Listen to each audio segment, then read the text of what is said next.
working to make sure that bus service to the extent possible continues, and we're trying to get subway service back on track. It's not there yet, but the coordination has been excellent. It's just in an attack of this magnitude, we just have to focus on responding and helping people at this point. And do you have any idea how many people have been hospitalized or how many hospitals are involved, whether they extend beyond the city? Not at this point, but every emergency service, every hospital that can provide assistance is providing assistance. The people have been just terrific in their response, and we're going to continue to make sure that response is as strong as it can be. Governor, take a moment and tell me, not as the governor necessarily, but as a resident of this state, an important player in the affairs of this state, what you're thinking today? This is an enormous tragedy. I have friends in those towers. I have friends who were there this morning that we haven't heard from.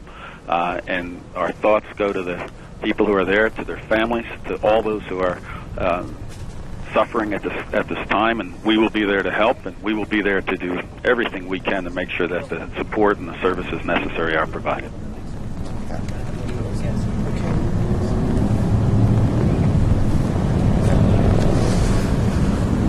Governor, thank you. Governor George Pataki joining us here. The National Guard has been activated to support New York City Police.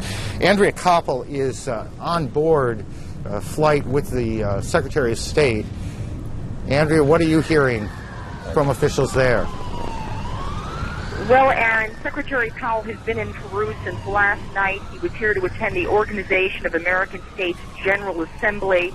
Obviously, when he got the news of the attacks in the United States, his aides scrambled to prepare things for him to leave. We are now, as you say, on board his plane. We're about to take off from Lima to head back to Washington. While at the OAS General Assembly, Secretary Powell said it was a terrible tragedy that had fallen on all who believe in democracy, but he said that will never kill the spirit of the American people.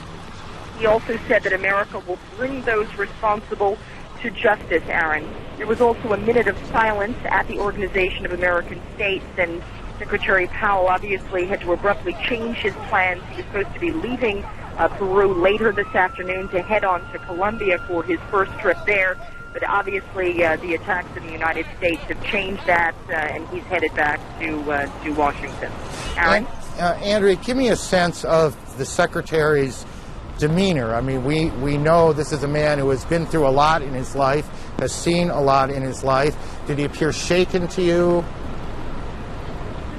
I would say that Secretary Powell is someone who doesn't show his emotions in that way. This is a man with 35 years of military experience, former chairman of the Joint Chiefs of Staff, former national security advisor himself, who's seen a lot in his day. And so I would say that obviously he appeared somber, very serious, but in terms of any other emotion, I would say that he's able to keep that very close to his chest. Andrea, thank you. Andrea Koppel, flying back with the Secretary of State from South America. Our colleague Judy Woodruff in Washington. Judy? Aaron, we have joining us now on the phone from the Pentagon, our military affairs correspondent, Jamie McIntyre. Jamie, I understand you are inside the perimeter of where the commercial jetliner came down at the Pentagon. Well, it appears that we may have lost the phone connection with Jamie McIntyre. We're going to try to get that restored immediately. Jamie, are you there?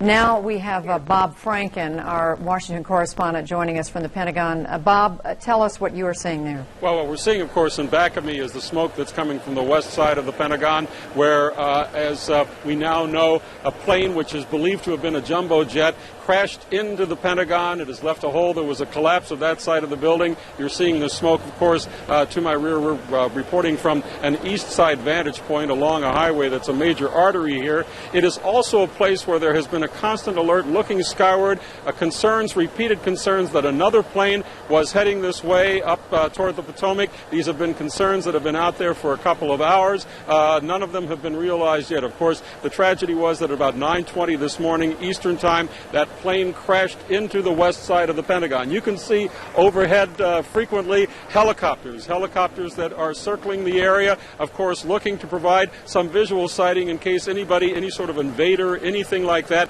wants to take to the air. It's interesting, these helicopters also will hover on the ground. There are any number of highways here, and they would be looking for suspicious vehicles, that type of thing. We are told there are casualties at the Pentagon. We have not been able to get an accurate figure. We are not exactly sure at the moment of the whereabouts of the Secretary of Defense, but the building has virtually been evacuated, if not totally evacuated. There is heavy security there.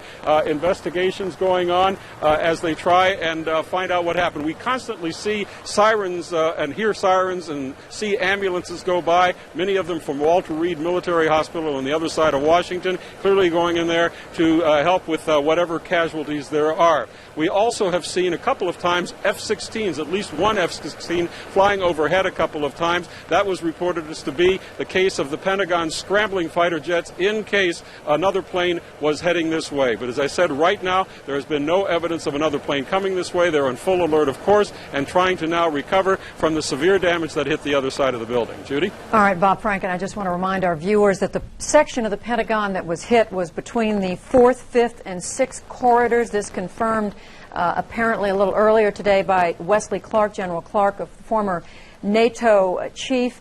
He said from what he could tell, it appears this was the Army section of the Pentagon, planning and logistics area where certainly Army leaders would have been working in their offices. I want to read for you now a statement from the Joint Chiefs of Staff, quoting, "We are outraged at this cowardly attack on the people of the United States. Our heartfelt prayers are with the victims and their families, and we stand strongly united behind the President as our Commander-in-Chief."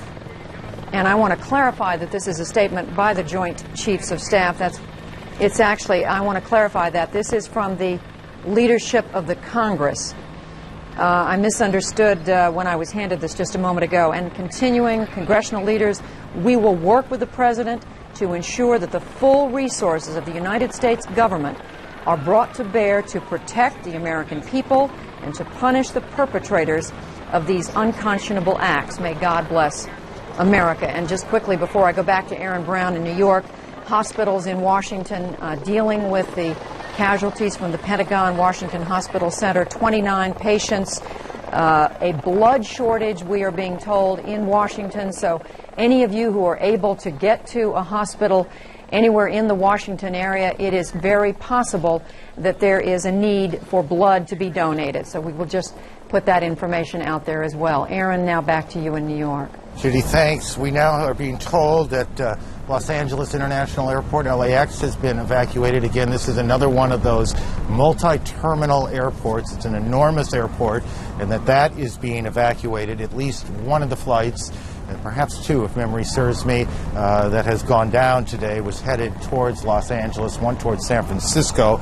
We also have a report that Disney World in Orlando has been evacuated. Someone said to me a moment ago, before the day is over, everything's going to be shut down, and that seems to be where we're headed. CNN's Richard Roth is on the streets of New York, and he can join us now. Richard, what can you tell us? Aaron, New Yorkers think they've seen everything, but they'll say they're amazed at what has happened, stunned. Right now behind me, what normally would be the World Trade Center is no more. A huge cloud of white smoke. And right now it's like a war zone. Thousands of New Yorkers streaming north. The mayor of New York City, Rudy Giuliani, has told everyone to get north of Canal Street. We're several miles north of it. Right now, New Yorkers are trying to get out of Manhattan. There's a ferry on the west side going to New Jersey. It's really the only access out. The mayor advising that people should take the subways. We have seen dozens of emergency vehicles, hundreds. Firemen being bussed in, decontamination vans coming in, call for blood donations. New Yorkers, their faces, their expressions, stunned, amazed right now. With us, several of those people who witnessed some of the carnage today. Tell us what you saw when you exited the subway station due to a lack of smoke. Eileen. It was very smoky, and then we exited on Church Street out of the PATH train station. I crossed over to Church and Fulton, and I was trying to get a cell phone. I was trying to get up the block, and I turned around and saw this tremendous fire. I actually thought it was a bomb. I couldn't see a plane. And I saw people jumping off the building. Many people just jumping. And in a panic, I had my bag and my cell phone and everything, and I was trying to find a phone because the cell phone wasn't working. Everybody was screaming. Everybody was running. The cops were trying to maintain the calm. And in that haste, people were stampeding. People started screaming that there was another plane coming. I didn't see the plane, but I turned around, and the second building just exploded. And again, all the debris was flying towards us. There was a woman on the ground with her baby. People were stampeding the baby. Myself and another man threw ourselves over the baby and pushed into the building. I got up and I just ran. I ran towards City Hall, and then I said, oh God, why am I running there? And then I started to run towards the water. And then I was by probably Spring Street Prince Street. I was at a payphone, and I heard the rumbling. I thought it was another bomb. I thought it was another building close to me. And then I just ran from the payphone. The man is grabbing me back, telling me to stay here, you're safe. I was like, no way, I'm getting out of here, go north. And then I ran into a shoe store because I wanted to call my husband. That's all I wanted to do was let him know I was alive because he knew I was in the World Trade. And I got my office, and they connected me to my husband, and then we heard the second fall of the World Trade Center. And I'm astonished by the bombing. I just want to make a statement that these New York policemen and firemen, God bless them, they kept us calm. They tried so hard to keep us moving north, and it was just absolute horror. It was horror. And when you look back there at what would be the World Trade Center? It's devastating. I can't even look back. My 6-year-old just last week asked my husband and I to take him to the observation deck, and it's gone. And you know what? Americans will persevere, and I don't think that we'll stoop to the level of these zealot terrorist pigs. And we won't kill children, I hope, and mothers. But you know what? Whatever we have to do to eradicate the country or the world of this vermin, I just hope Bush will do whatever is necessary to get rid of them. And I don't know what the root or what the answer is. All right, thank you very much. A lot of other New Yorkers here continuing the evacuation from Lower Manhattan. Back to you, Aaron. Thank you, Richard, very much. We told you a bit ago that the border, the U.S.-Mexican border, was at a high state of alert, had been essentially closed down, shut down. We're now told that the U.S.-Canada border is also in a high state of alert. So essentially what officials are trying to do is seal off the country. So if anyone is either trying to get in or get out, it's going to be a whole lot harder to do that.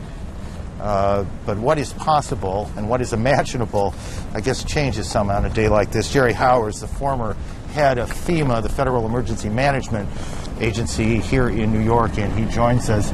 As you look out, what do you see? Well, this is absolutely devastating.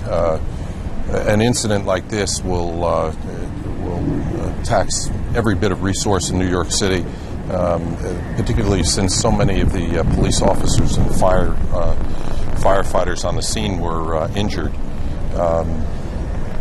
Let me stop you for a second. I want to talk specifically about what you suspect is happening, but I want to go to L.A. first. Frank Buckley is in Los Angeles with us. Frank, what can you tell us about what's going on there? Aaron, we just saw what appeared to be the worst possible situation. The last thing that we want to show you, in fact, people arriving here at the airport, apparently friends or family members of some of the victims of at least one of the flights. 3 flights were bound for Los Angeles, and they are not arriving here, obviously. Now friends and family are beginning to trickle in. We haven't seen any until this moment. 2 people just arriving here at the airport. We can tell you that just within the last 15 minutes also, this terminal they have begun a process of evacuating this terminal, and in fact all of Los Angeles airport is being evacuated now, we are told, by airport police, who we just spoke to just a few minutes ago. I'd like to let you hear from Lieutenant Howard Whitehead of the Los Angeles Airport Police as to the status here at LAX. Because we work with other agencies who are conducting closures outside of the airport. I can't get information right now. 3 flights were bound for Los Angeles that appear to have been involved today. What accommodations are being made for the friends and family of passengers? That's being handled by the airlines. They're having a meeting now concerning that, so that information has to get from the airlines. So officially, what are you starting at this point? We're starting a total evacuation of the airport. Will that include both workers and passengers? Only key employees will remain at the airport. This is the entire airport that will be evacuated? Yes, ma'am. Why the evacuation? Because the evacuation has been ordered. I can't tell you why, but that's what that's how it stands now. Is there a security threat to the airport? It's precautionary at this point. Have you ever seen anything like this before in Los Angeles? Not to my knowledge, no. And what is going to be your role, the police department's role in this? What are you doing? We're protecting the public. That's what our job is. Will roads in and out of the airport be closed as well? Will people be able to get into the airport? Right now, this thing is fluid. We're working as we go with the changes. So I couldn't give you a definite on anything right now. How many police officers more or less Thanks very much. here in the airport on a regular day? Other agencies involved, I couldn't give you an exact figure. Right now, there are other agencies? Yes, ma'am. That's all I have for right now. Thank you. My name is Lieutenant Whitehead. So this is what your That was Lieutenant Howard Whitehead of the LAX Police telling us again that just within the last 15 or 20 minutes an order has come down, a command decision to close, to evacuate the terminals at LAX. Up until this point, of course, flights were not being allowed in or out. Now they are evacuating all the terminals except for key personnel. Also here with me now is Lieutenant Colonel Al Van Cleef of the Salvation Army. You have the very difficult task of helping to coordinate the grief counseling. Can you tell me about the accommodations that are being made for family members of Flight 11, 77, and 175? We have 6 grief counselors on site now, 2 of the teams ready. We're waiting word now from American Airlines. They are diligently working on the plans as far as a private location where the family will be received. As soon as we're aware of that, then they will make contact with us so our counselors can proceed to where family members will be arriving. We've done the same thing here in Los Angeles as well as San Francisco and Washington, D.C. Very difficult day for you, sir. Thanks very much painful for joining us. That is the latest from Los Angeles. Aaron, back to you. Frank, thank you. Frank Buckley in Los Angeles. We are in the midst of extraordinary national tragedy, attacks in Washington and New York, attacks on airliners, the dimensions of which are not yet clear, but what is clear is that this is a day unlike any other. The worst fears of officials around the country, security, intelligence, military officials, political leaders, worst fears being realized, being played out in New York and Washington, 80 miles outside of Pittsburgh where a plane went down. Other planes have crashed. We don't know the circumstances precisely. We now have a report perhaps of another building here in New York that has collapsed. CNN producer Rose Arce is on the phone. Rose, what can you tell us? Yes, there's another building very close to the World Trade Center that was hit by debris some time ago, and it appears to be on the verge of collapse. Also, that enormous plume of smoke that you see that's surrounding the building, there are suspicions that it's not all smoke, but that there's a gas leak within that smoke. And that has caused a tremendous amount of panic in this area. The police have been saying that they're now evacuating all of lower Manhattan, and you can see people moving north in a flood through these streets that are just filled with ash. You know, as you walk through the ash, you can see debris from inside the World Trade Center itself, a very, very eerie scene, pieces of paper from people's desks, office supplies, many, many blocks from the site of the actual explosion, where they now are fearing that there may be yet another explosion because of this potential gas leak. Rose, thank you. Rose Arce, who's on the streets of Manhattan. Back to Jerry Hauer, who who ran the mayor's emergency response team, and I'm not sure I got the title right, but the essence is correct. When you all, after the 93 attack on the buildings, and you sat down and tried to redo a plan, which I assume happened, did you anticipate anything of this magnitude? Well, we have plans in place in New York City for massive incidents, but an incident like this is very difficult to plan for, just because of the number of people that have been the number of responders that have been injured. There are the responders, we mean police, fire, EMS, rescue, correct. Right. There are literally hundreds of people coming from New Jersey. As you heard from the governor early, the National Guard will be activated to help with law enforcement to help seal the area. I know that FEMA will be activating their search and rescue teams to assist with going through the debris. This is going to be a long-term operation. It is going to be a very difficult one because, as you heard earlier, there's still a gas leak in the building, which is fueling this fire. And until the gas is turned off, that fire could burn for some time.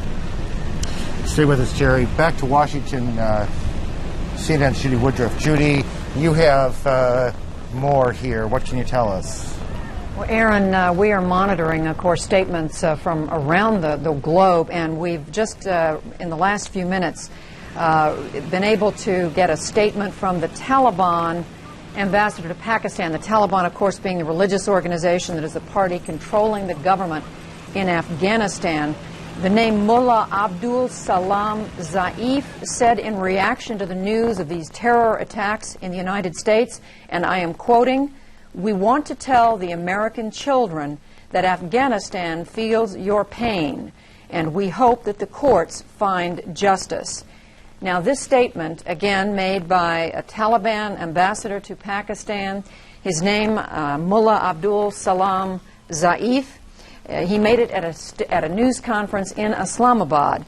And I would just add that we're told that at the top of the hour, which would be perhaps 1 o'clock Eastern Time, we're expecting a news conference live from Kabul, Afghanistan. That is the capital of Afghanistan, the Taliban being the controlling religious party in that country, Afghanistan being the country where we have every reason to believe Osama bin Laden, the leader of a huge terrorist network, continues to live in hiding.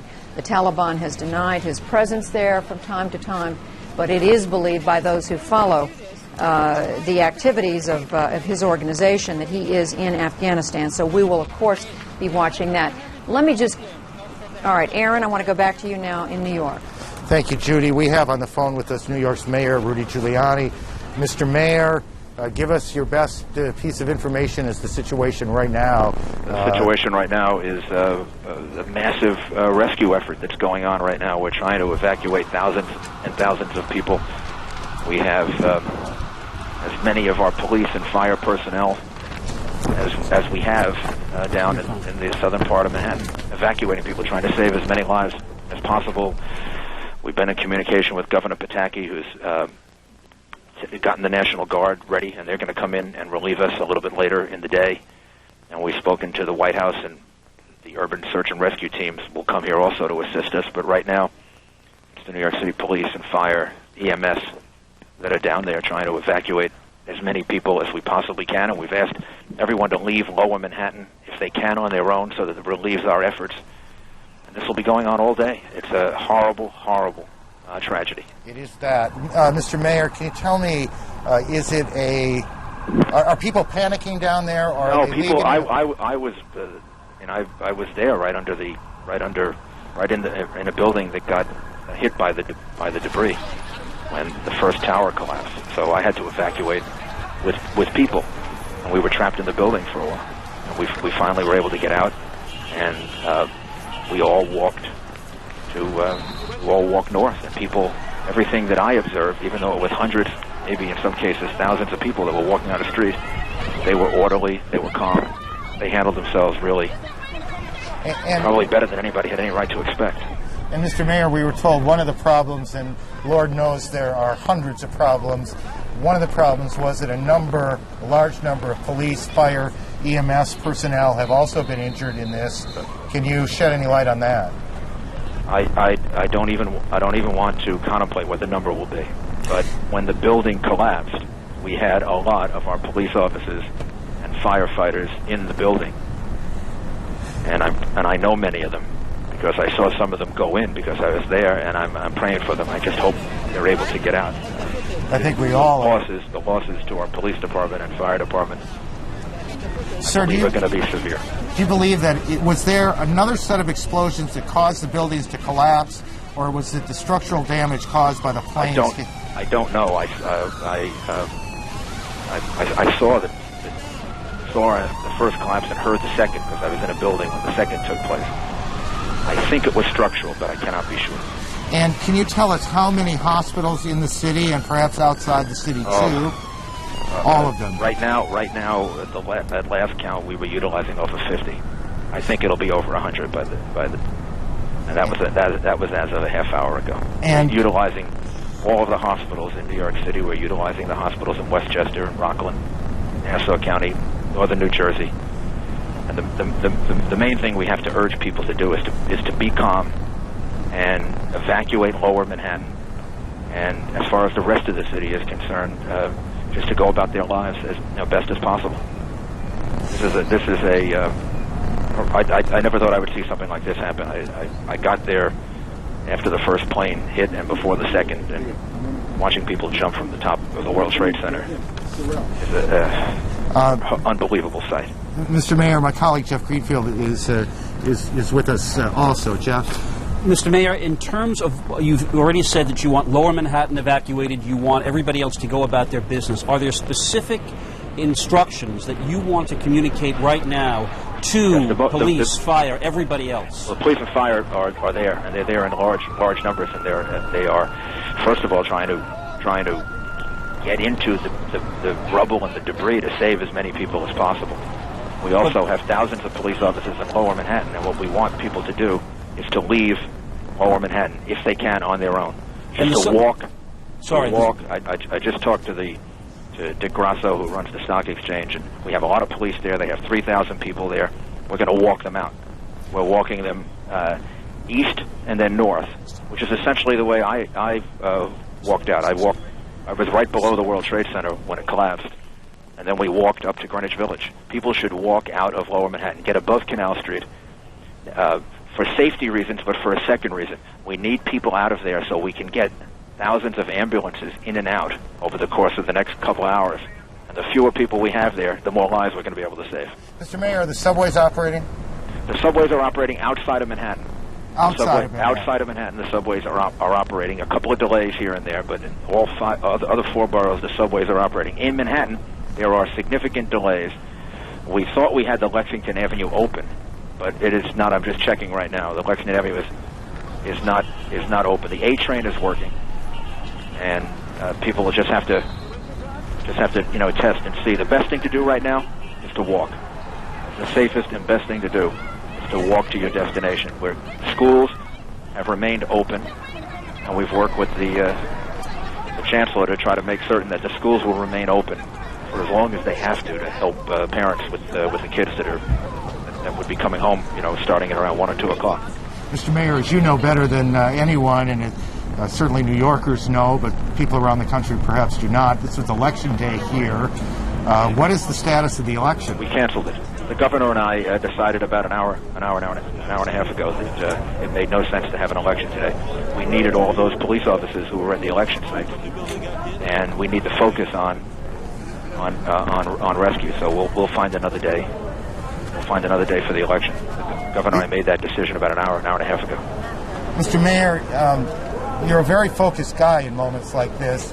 Is it hard, given the magnitude of what's happened here and around the country, to focus on what you have to do and not just be angry? It's very hard, and it's very hard because I know some of the people that are there. They're personal friends and close friends who are in the building, and I haven't been able to find out if they're safe yet. Your emergency command center, what some people have called a bunker, was located, was it not, in one of the World Trade Center buildings? It was located close enough to it so that it was affected by it. It's not in one of the buildings, but it was located right in that area, as is City Hall, the police department, and all of them had to be evacuated. So that area of Manhattan, once I was in a building at the time that we were using as a command center, and we were trapped in the building for a while, for about 20 minutes, not able to get out different exits that were overcome with smoke and debris. Mr. Mayor, just as a practical question, do hospitals need help? Do they need hospitals need all of the help they can get. We're getting a great deal of help from the surrounding areas. The governor has mobilized the state in order to make hospitals available to us outside of Manhattan. any hospital personnel or emergency personnel that want to come in and volunteer, that would be enormously helpful. But the best thing for us to do right now, we're trying to coordinate, is to move people out of the city to hospitals in surrounding areas, which we're actually doing now. So far, though, our hospital system is we're very fortunate to have a gigantic hospital system. Do they have enough blood? Do they need blood? Do they need people to come in and help them out? I'm sure they will. We're getting the National Guard to relieve our people by early to late this afternoon. They're being mobilized now. And 3 urban search and rescue teams are going to come to New York City to help us. And then anyone that wants to volunteer from surrounding areas, volunteer fire departments and others, we're working with them now to do that, to try to relieve our fire department. It's a horrific day, Mr. Mayor.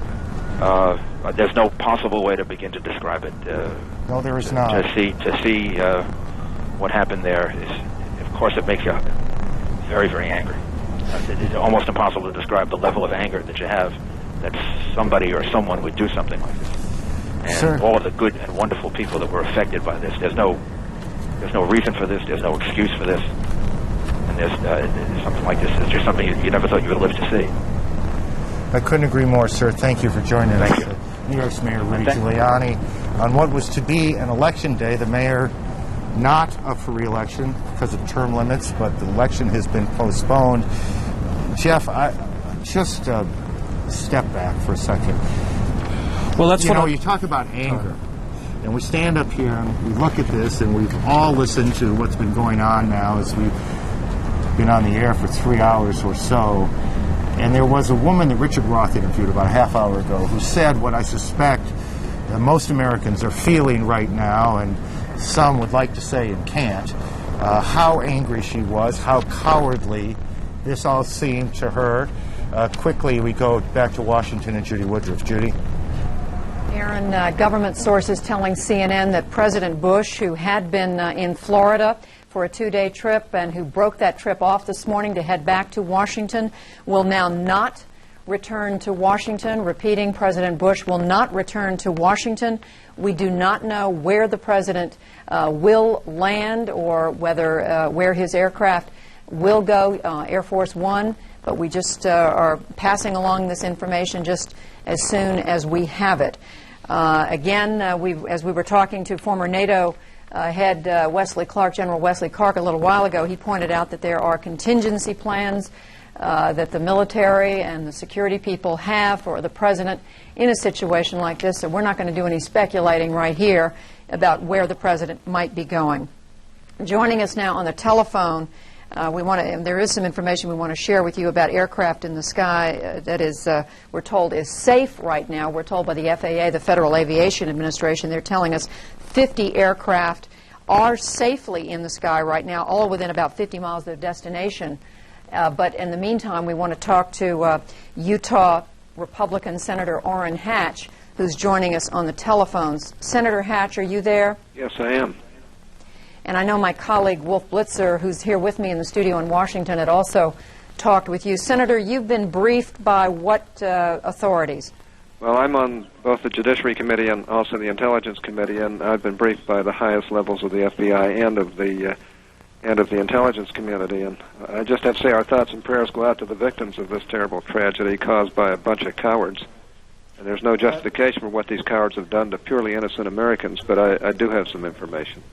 Senator Hatch, this is Wolf Blitzer. Tell us, I spoke with you earlier on the telephone, but tell us precisely what you are now being told in these high-level briefings about those who may, and repeat the word may, have been responsible for these attacks. You're right. They've come to the conclusion that this looks like the signature of Osama bin Laden and that he may be the one behind this.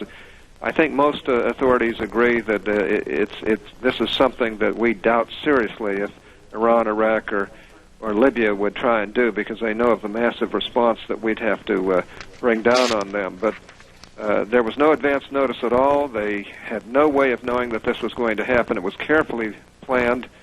And what it means is it seems to me that if that turns out to be true, we're going to have to revitalize Shah Massoud and the other people in Afghanistan who basically are fighting to get rid of this type of terrorism. And I think we're going to have to ask our friends in Pakistan to get in turn to be more cooperative than they have in the past, and then we'd have to work with our allies to have an international strategy to combat this type of international jihad against the West. We're listening to Senator Orrin Hatch of Utah. We also have joining us on the telephone Senator John McCain from his home in Arizona. Senator McCain, I assume you've been talking to authorities as well. Yes, Judy, and I'm on Capitol Hill in Washington. Oh, I'm sorry. Yeah, no problem. Thanks for clarifying. Yes. The situation is so serious that words don't describe it. I think that it's clear that the organization and magnitude of the attacks required more than a few people to perpetrate it, and it'll take some time to determine who they are and who supported these attacks, but I think we'll find them out, and they will suffer the full measure of our justice. This is obviously an act of war that's been committed on the United States of America. What do you mean, obviously, an act of war, Senator McCain? These attacks clearly constitute an act of war. The unwarranted, unprovoked attacks against innocent American citizens is clearly an act of war, and one that requires that kind of national response and international response. Senator Orrin Hatch, I believe, is also still with us, Senator. And Senator Hatch, you mentioned the bin Laden organization. Former NATO head General Wesley Clark also said to us about an hour ago in an interview that he believes that it's only the bin Laden organization that is capable of carrying out attacks this coordinated and on this massive a scale. What are you basing your information on? Well, keep in mind there are nations that also could carry out these attacks, but I don't think would dare do that, knowing that their signature is going to be figured out. We're going to find out who did this, and we're going after the bastards. It's that simple.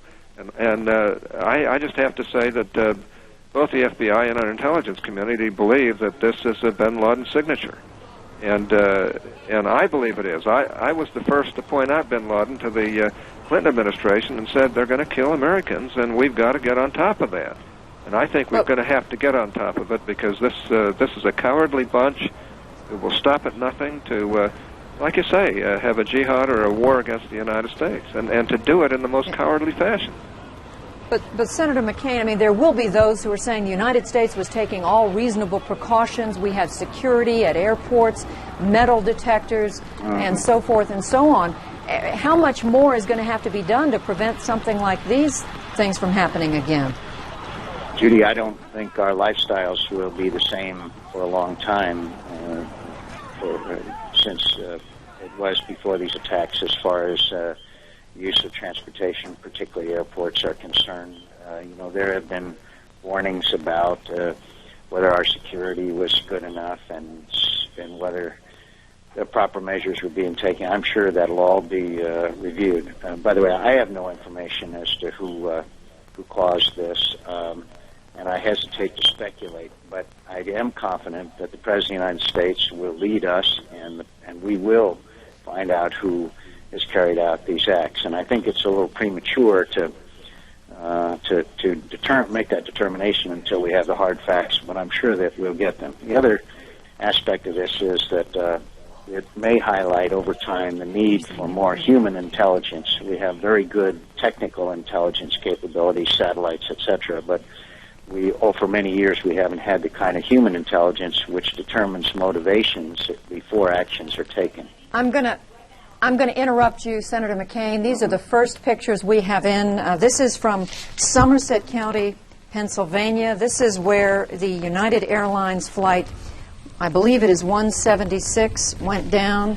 I'm sorry, I'm correcting.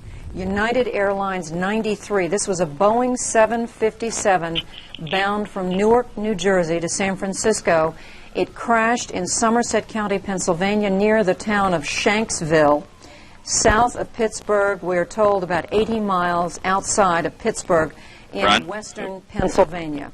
It is not known how many passengers or crew were on board, although initial reports indicated no survivors. Again, these are the first pictures we have coming in from WTAJ there in the Pittsburgh area. United Airlines telling us earlier they had lost this flight, and they knew that it had crashed near Pittsburgh.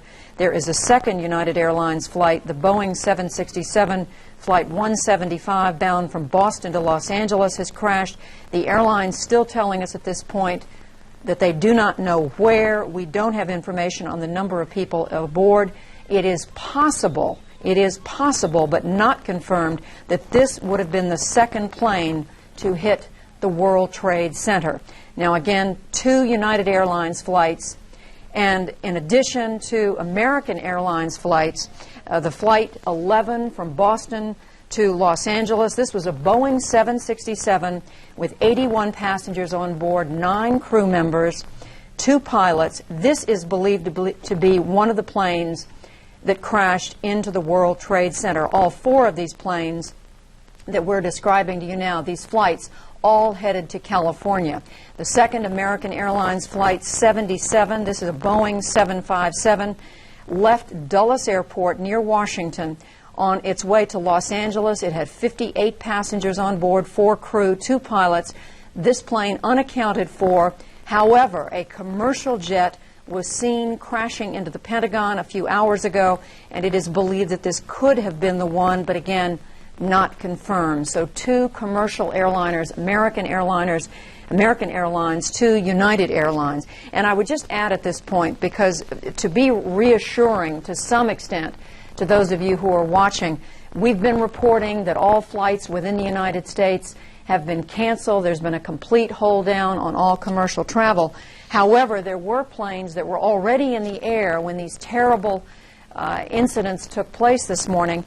And as of a few moments ago, the Federal Aviation Administration, the FAA, was reporting that there were still 50 aircraft in the skies. Now, some of those may have landed in the last few minutes, but that was the information as of a few minutes ago. All of them were said to be within 50 or so miles of their destination. Now, I'm getting new information in my ear. Now, reporting our congressional correspondent Kate Snow, you're looking at a picture of the Pentagon Live. There's still smoke billowing out of our military command center in the United States. As we look at these pictures, I'm going to turn it over right now to our congressional correspondent Kate Snow, who has with her 2 members of Congress. Kate? Judy, it's been a bit difficult to get in touch with members of Congress. As we've been reporting, the Capitol has been shut down. You can see it behind me here. You can see that everything's fine there, but it is in a state of lockdown. They've evacuated the Capitol. Joining me here on the roof of a church, I might add, we've managed to get up on the roof here to get a vantage point, is Congressman Curt Weldon, a Republican from Pennsylvania, around the Philadelphia area, not exactly where that video that we just saw, the other end of the state, and also Congressman Ed Schrock from Virginia Beach, from the state of Virginia, also a Republican. You both serve on the Armed Services Committee. In fact, you were in the middle of a briefing. You were about to talk to reporters about the need for more money for our military. Let me start with you, Congressman Weldon. You've been talking to me up here. You've been expressing outrage at all of this. You've been saying this is a failure of the U.S. intelligence system. It's a failure of our intelligence system. I asked the Sergeant-at-Arms of the Capitol just 45 minutes ago in a meeting with 70 senators and House members, how much advance notice did you have? He said none. There was no intelligence. Our FBI and our CIA are there to intercept raw data. This is a massive operation. And it's a failure that was caused by a lack of resources and by a complacency that set in America over the past 10 years. A complacency that convinced all of us that with the demise of the Soviet Union there were no more threats. It's a tragedy that it took the loss of thousands of lives to wake this country up and realize that our number one responsibility is not education, and I'm a teacher, and it's not health care, I'm married to a nurse.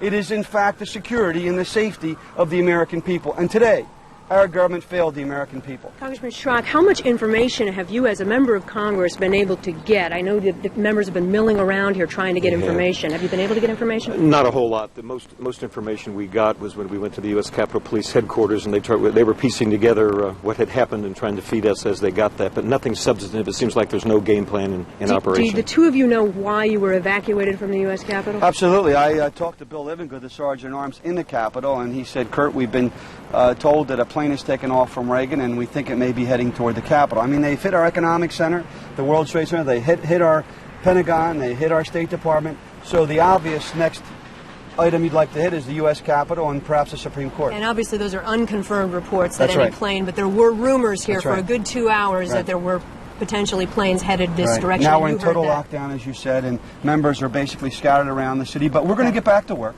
because we're going to convince these cowards that America doesn't back down, that our government will continue to operate in You think spite we're- of these you terrorist said we're at activities. war. We're at war. We're absolutely at war. This is 21st century war. These are the kinds of activities that we expect from cowards and terrorist groups. I need to go back to Judy Woodruff now in Washington. Judy? All right, Kate, thank you. And I want to tell our viewers that we do know now that President Bush has landed near Shreveport, Louisiana, at Barksdale Air Force Base. We're told that he is talking to reporters. There may be a statement from the president, from the White House there on the ground. And one other item here from Washington before I turn it back over to Aaron Brown. In New York, 34 Pentagon victims at least being treated at 3 Washington hospitals. No word on fatalities. Aaron? Judy, in the area, I guess, of practical information, and we talked to the mayor about this a little bit ago, there is now in New York and in northern New Jersey a critical shortage of blood, a desperate need for blood. We would remind people that giving blood is perfectly safe and on a day like today, absolutely necessary. And so if that's something you can do to help out in the midst of this extraordinary tragedy, you might consider doing that. On the phone with us, James Sanders, who's with Bellevue Hospital, one of the major hospitals here in New York. Mr. Sanders, what can you tell us about the situation there? Hi, it's Hillary Lane reporting that Mr. Sanders was called back into the command center, but I can fill you in on the briefing that he just gave us. This is the largest emergency and trauma unit in New York City and the second largest emergency unit in the country. They say they are underutilized right now, while the hospitals downtown closer to the Trade Center are absolutely overwhelmed. So they have put out a call to EMS saying, bring people in here. It is an emergency call. What I have seen at this point are some patients staggering and being helped in, nobody in apparently critical condition. The hospital tells us that they've had 65 minor injuries. Those are broken bones, internal injuries, smoke inhalation cases. There have been 10 major... Hillary, I need to interrupt you. One person brought in. Hillary, I need to interrupt you. This is a Taliban spokesman talking now in Kabul, I believe.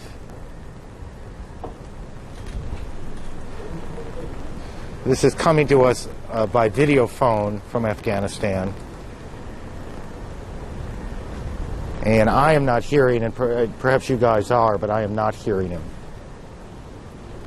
We should remind our viewers that Afghanistan was one of the sites that was hit 3 years ago by the United States. د افغانستان اسلامي امارت د تروریزم خرابې باندې همیشه خپل موقف په ډاګه ښکاره کړی دی.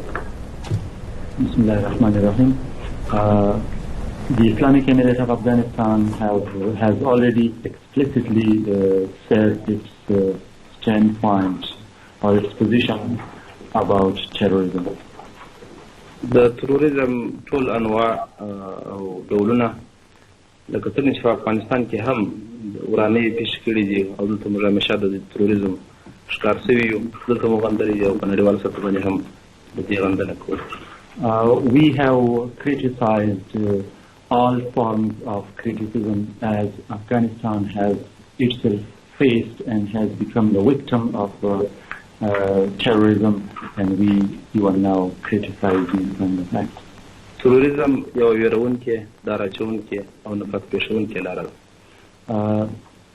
Terrorism is a terrifying and hateful hatred or hateful method. او دغه پیښه چې سوې د بشري پلوه خورا پراخه او لوی ناورین دی. And this incident is from the humanitarian point of view surely a very vast and very terrifying incident. Any question? Any question? Please. Have you received any kind of information, any kind of communication from the United States or any other organization? The American IRC یا بلستان رابطه بشته سره نه تر اوسه پورې چا کومه رابطه نه ده کړې ولې اوس تر ټولو مهمه خبره ده چې هغوی په ژغورنه باندې اخته دي. کېدای شي چې یوازې هغوی ته د تسلیت پیغامونه تللي وي او دا چې اسلامي امارت سره چا تماس نه لري دا خبره تر اوسه نه ده. No contact up to now. They might be busy, or surely they are busy in the rescue operation. So they need condolence, but up to now, no communication from them. Does the Taliban categorically condemn these attacks on the United States? Taliban په مرحله واره کې ده په امریکا باندې دغه حملې وکړي. موږ د توریزم ټول انواع همیشه غندلې د پخوا څخه په دې باره کې پالیسي شته وه. Our policy was very clear from the very beginning, and we have criticized, and even now we criticize terrorism in all its forms. Can you rule out any involvement by Osama bin Laden? Osama bin Laden last year, his किस्म का या हर कोई किस्म का last year का नाम था screen पर आता रहा है. तो उस पूरी चा तांगा बने रखने तो हम ना दिले वाले. No, up till now, no one has blamed or accused him formally. The Taliban have said that they will maintain Mr. bin Laden without communication, unable to communicate. Can you be convinced at this time that your policy of keeping him without communication has been effective in recent months? طالبان ژمنه کړې وه چې اسامه بن لادن سره به هر قسم ته اتصالاتي امکانات به ځین لري کړي. تاسو دا خبره تاییدوئ چې اوس هم هغه پالیسي په دې باندې عملي ده؟ موږ په پالیسۍ کې کوم تغیر نه و راغلی. No change in our policy in this regard. Do you think the policy is working, Mr. Mutwakiel? او دا پالیسي کار هم کوي؟ اثر یې کړی ده؟ طبیعي خبره ده. Suspicions obviously turn to Osama bin Laden. In the media, he's been mentioned as possibly having a hand in this. Are you concerned that Afghanistan could be on the receiving end of recrimination, the reprisals of responded back? توجه یا ګمان ته راوړي مطبوعاتو یا میډیا کې د نوم هم اخیستی ده. آیا تاسو داسې توقع کوئ چې افغانستان باندې دې عکس العمل وویني یا د عکس العمل هدف ته وګرځي؟ زه فکر کوم که چا د هغه نوم اخیستی هم یوازې بیا د پخوا څخه چې فکر په هغه تفسیرو کې ډېر نوم راتلی خوله هم خرڅوي. I think that even if someone has taken his name in the media, might be just because his name was repeatedly mentioned in the past in the comments. Just for this reason, his name might have been repeated. Just the second half of the question, though, are you concerned that Afghanistan could receive reprised attacks? تاسو څه نگرانی لرئ چې افغانستان به د دې عکس العمل وویني؟ موږ کوم مشکل دی موږ داسې نه ګورو ځکه چې سمدلې ده.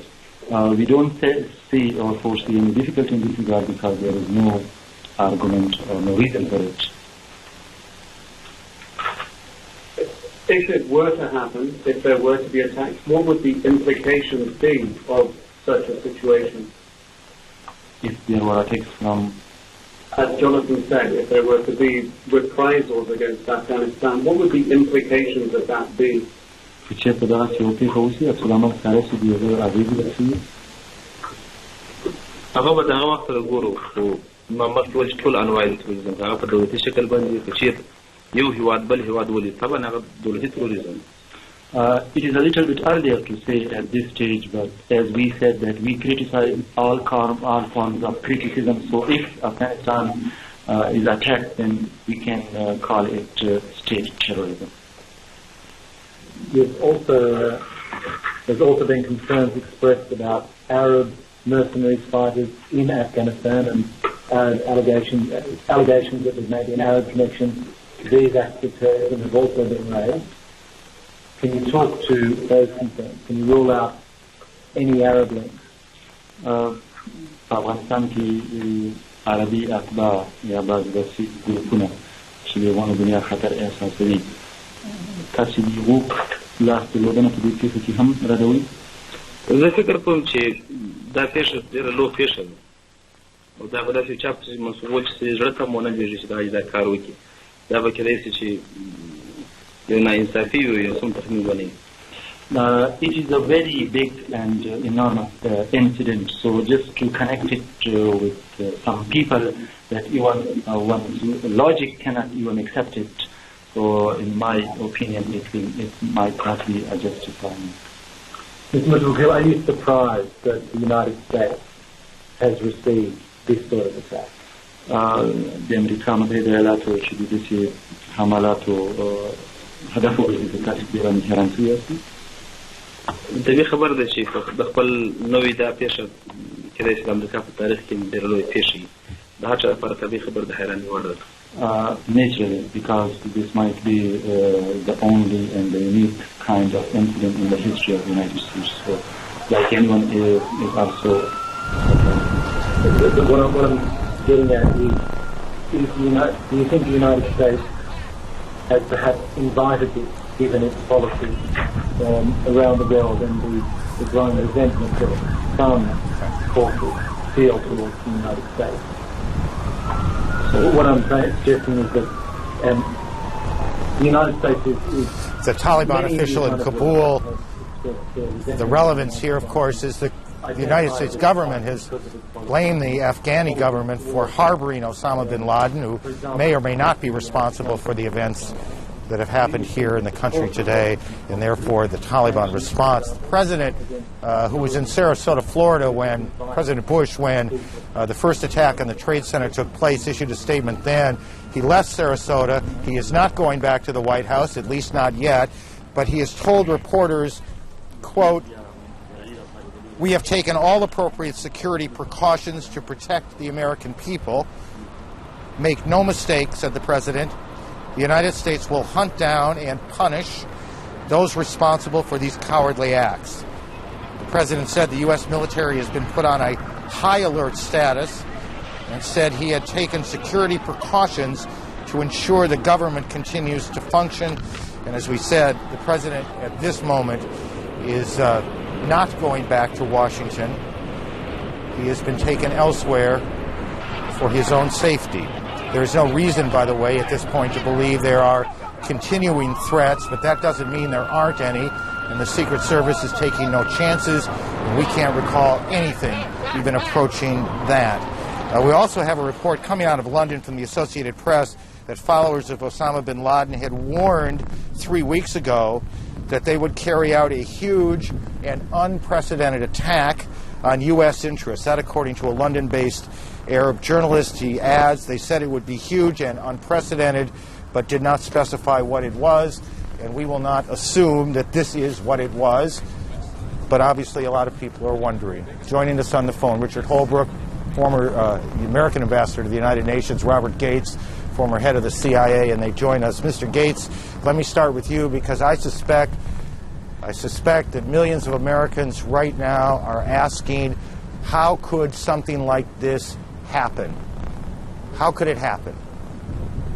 I think we have to start by acknowledging that we've been both fortunate and capable in the past. This is not the first major attack like this that has been planned. Several years ago, there was a plot to bring down 11 American jumbo jets in Asia that the FBI and U.S. intelligence thwarted, and there have been some other major attacks. So I think that when you have a free and open country as we do, we are vulnerable to this sort of thing, and it is the face of this term that people have been talking about for several years of asymmetric warfare, and it is a way of getting at us, the most powerful military nation in the world, in ways in which we're vulnerable. Sir, we heard, and perhaps it's given our proximity to the events, it's a little bit unseemly, but we heard a member of Congress but a few minutes ago essentially say that the American government failed its people. Is it fair to say that this is a failure, or we just can't know it all? Well, personally, I believe that for people to start blaming people and organizations at this point is highly premature. I think that we need to find out just exactly how bad this situation is and deal with it. The idea of starting to cast blame within hours of something having happened is in fact unseemly. And Ambassador Holbrooke, Does the United States in a situation like this go it alone, or does it gather the international community together as one, or as much of one as it can, and try and respond in that form? Well, first of all, let me say that at this moment, we have to find out what happened down there. I used to work in that building and was there when it was attacked a few years ago. I know that area. My assistant has a cousin who's now missing in the building, and my thoughts are first for the enormous, unbelievable loss of life and tragedy that's going on in Lower Manhattan. Beyond that, Aaron, on your question, this requires a unified international response by all the key member states of the world community, including, very importantly, Russia. And as for the interview you just broadcast by the foreign minister from the Taliban, let's be clear on his attempts to disassociate himself from Osama bin Laden. We don't know at this point who did this, but it was well coordinated and done with a degree of skill which exceeds anything I think